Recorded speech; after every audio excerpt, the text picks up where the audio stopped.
What's up, guys? Matt Walton here with Avodah Talk. And as you guys know, man, what this channel is all about is the kingdom in the marketplace. And that's the kingdom of Jesus Christ in the marketplace and how you can use your business as your ministry. And my pursuit is to provide as much value as I possibly can and take you through things as I'm going through them or as I've gotten through the other side of different things within business.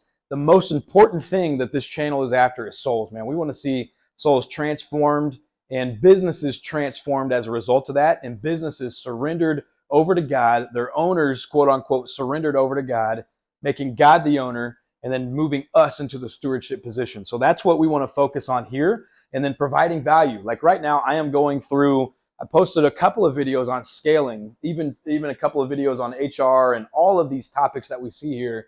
But I want to re-hit over some of the high points. And this sums up really where I'm at now. And the scripture that I want to root this in is Habakkuk 2:2-3, where it says, "Write the vision, make it plain on tablets, so he may run who reads it. For still the vision awaits its appointed time. It hastens to the end, it will not lie." I want to add some encouragement to that as well, is if God has given you a vision and has given you a calling, given you purpose in your life, and you're in the middle of pursuing that or in the middle of being obedient to what God's called you to do, yet you haven't accomplished it or you haven't made it to the end of that, keep going, man, because God is so good to provide everything that you need. No matter if it's a system, if it's a person, if it's a motivation, if it's a desire, no matter what it is, God is so faithful. So Matthew 6:33, pursue God and his kingdom and everything else will be added to you. So just wanted to add that. Right people, right procedures, right people, right seat, right procedures, you get the outcome that you're pursuing. And so when it comes to the right procedures within hiring, hiring is one of the most critical things within business. And because that determines, the people that you're bringing on as part of your team that are going to add to or take away from your culture.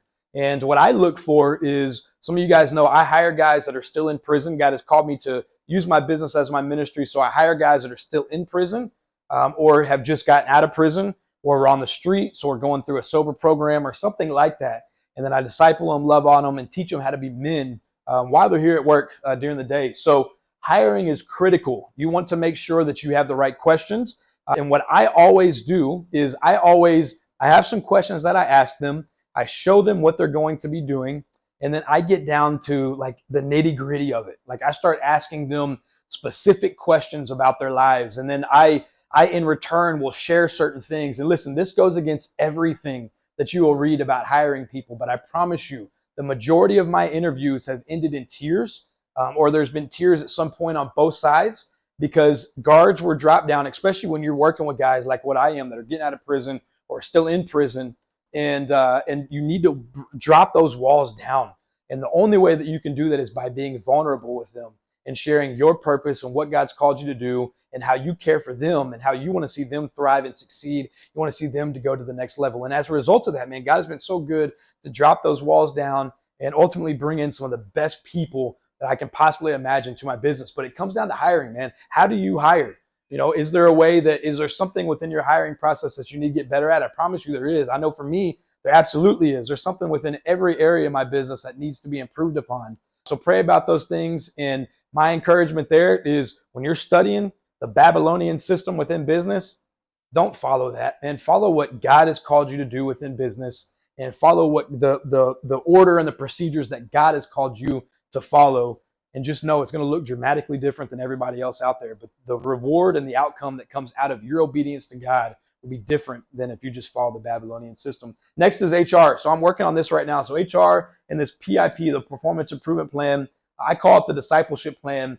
These things go kind of hand in hand. So when you're just starting out in business and you have, maybe it's just you, or maybe it's you and your wife, or maybe it's you and a partner, or maybe you have 2 or 3 partners, you are probably going to have some sort of an employee handbook, right? If you start hiring a person, even if you're only bringing on one person, my encouragement would be to have some type of a handbook that goes through everything within your business, what they're permitted to do, not to do. That way you have a foundation to be able to implement and drive some things home with them if they overstep some of the boundaries that are put in place. The next level of that is to continue to develop your employee handbook, but then get to a performance improvement plan. Like right now, I've got 9 guys that are working for me, and I have a manufacturing business. I actually have there's 2 manufacturing businesses, and within those, I have 3 that work for one, and then 5 that work for another. Then I have an operations manager that oversees both of them.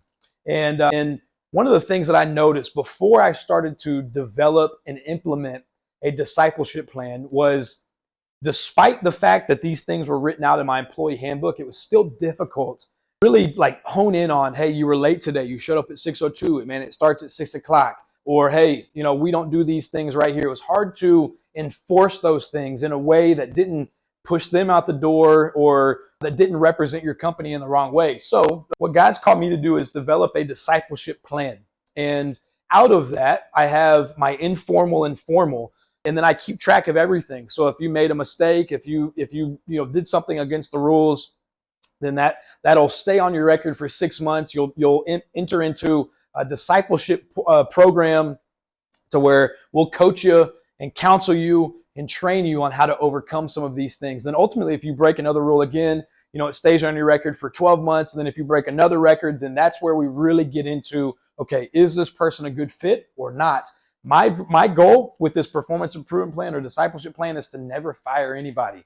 So that may not be a reality today, but eventually that's going to be a reality to where, hey, if you broke the rules, if you did, broke these 3 things and that resulted in you being fired because of the system in place, well, then we'll nix the firing and you'll go do some stuff through my nonprofit. You'll enter into a service where you'll just go serve. Of course, you'll be being paid for it, but then you'll be cleared through pastors or through workplace chaplains to come back and work for me. And then come back, you'll probably start at the bottom, or you may start with just where you left off.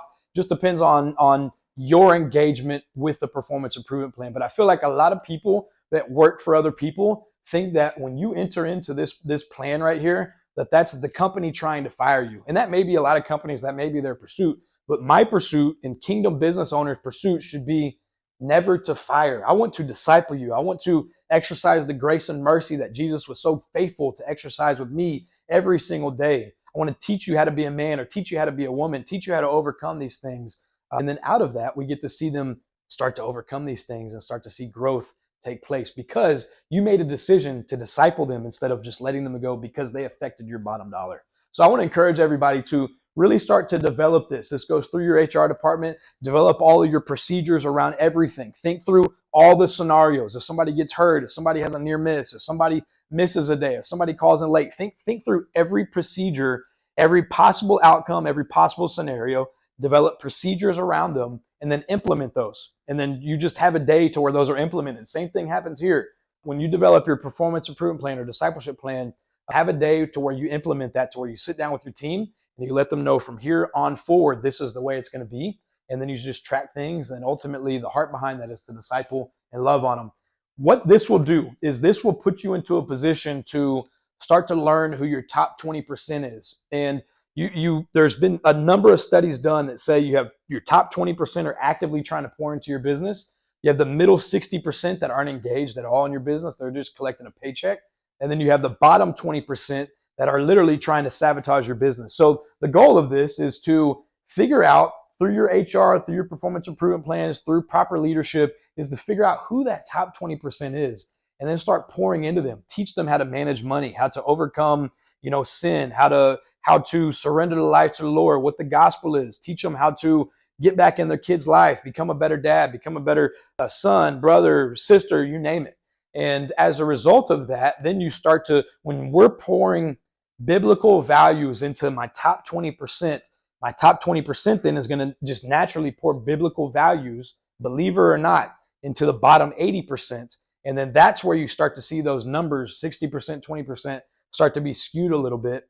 And that's all the Lord right there. The whole purpose behind that is we exist in business to make a kingdom impact and to see people set free, souls transform, and then ultimately out of that, see families transform, neighborhoods, cities, states, and countries transform because you as a business owner chose to operate your business through kingdom practices and kingdom principles. So anyways, I just to drive the point home, start thinking through who is in my business that may not be the right person for the right seat. Get the right procedures in place, hone in on your hiring process, who you're going to hire, who you're not going to hire, how you're going to hire, your whole hiring process. And then eventually, just a side note, that's not going to be me doing these interviews. I'm developing the system, then I'll bring people on that will be doing these interviews in the way that I have laid out.